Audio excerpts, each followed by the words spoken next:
There was a trade rumor that came out.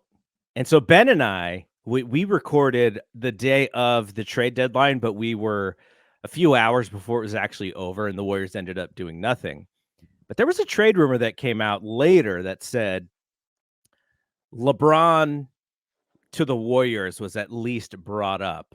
And Joe Lacob, I don't remember exactly what he said about it, but yesterday on the telecast, the alt cast with Draymond and Charles Barkley, Draymond said that he talked to Lacob about it because Chuck said it would have had to be Kuminga and Clay.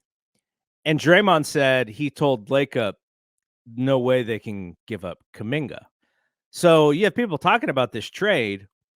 And then the other thing that I read was that it was basically Jeannie Buss calling LeBron's bluff and just being like, all right, have Rich Paul talk to the Warriors and see what you can do. And then LeBron was like, no, I'm good. So that was an interesting thing. So that relationship is probably not great. Actually, you know where I heard that? I didn't read it. I heard it from Dylan Hernandez on the Tim Kawakami North South podcast. He because he works the LA beat. But yeah, what'd you think about that whole LeBron to the Warriors stuff?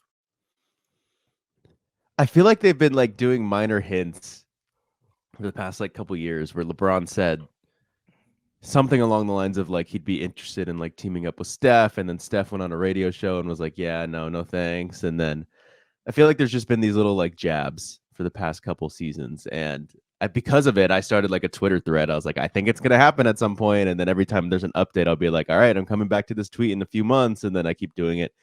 And I mean, if it doesn't happen this summer, it's never ever gonna happen. So we'll see. Like, I still think there's a chance Draymond, even though he didn't get invited to the Team USA, I think there's still a chance he's on the team. Him and Steph recruiting in the offseason, trying to get LeBron on the squad. I don't think it's a 0% chance, but I'm not too optimistic about it. Like you said, I think you've said multiple times, he loves LA. His family's there. Zero reason to leave except for if his kid gets drafted by someone else. But wouldn't be surprised if the Lakers end up drafting him somehow, even with no picks. They'll find a way. But here's what I find the most interesting thing. So LeBron has a player option for 50 some odd million that he's probably going to pick up because it creates more leverage for him, I think, after this season is over. Wait, he's not a unrestricted free agent after this. He has a player option. I think he has a player option. But what if he declines it because his kid gets drafted somewhere else?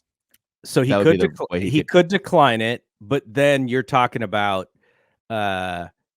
probably fitting into someone else's roster versus getting paid the same amount. So that will be his choice. I mean, he's made a lot of money, but he's also never been someone to take less, right? That's not been his.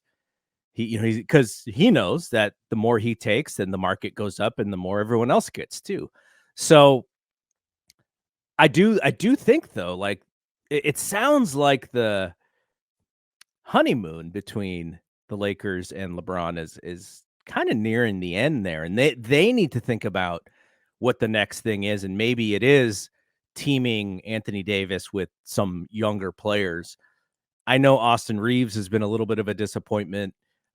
D'Lo has actually been playing a lot better, but he's not a guy that's gonna, he's not a big time player because defensively, he's going to get removed from the floor in big moments.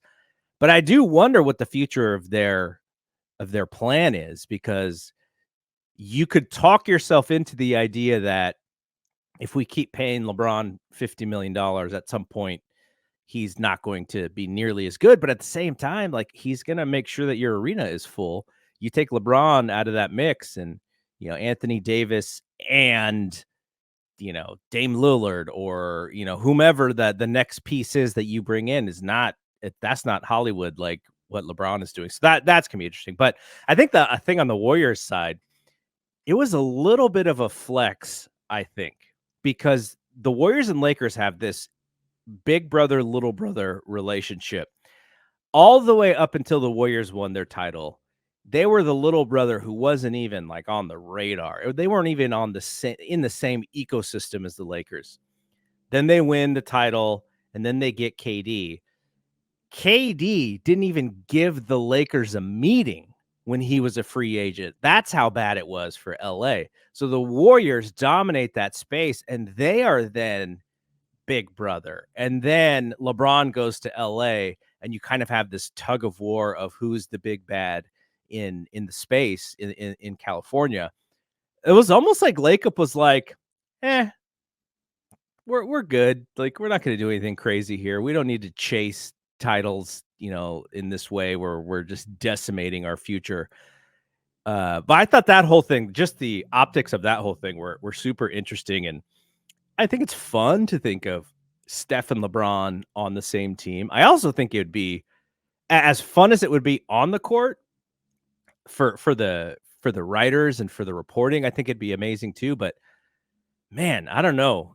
Like, do you want the pouting and the passive aggressiveness? Because it's the opposite of how Steph deals. Like, you would have to take that with it as well. With an aging LeBron, maybe 10 years ago, LeBron, you're like, yeah, we'll take that. But I don't know. The passive aggressiveness, the feuding with the front office kind of in subtle ways, that's got to be a little bit of a drag on the fans because you never know how long he's going to be there when he does stuff like that.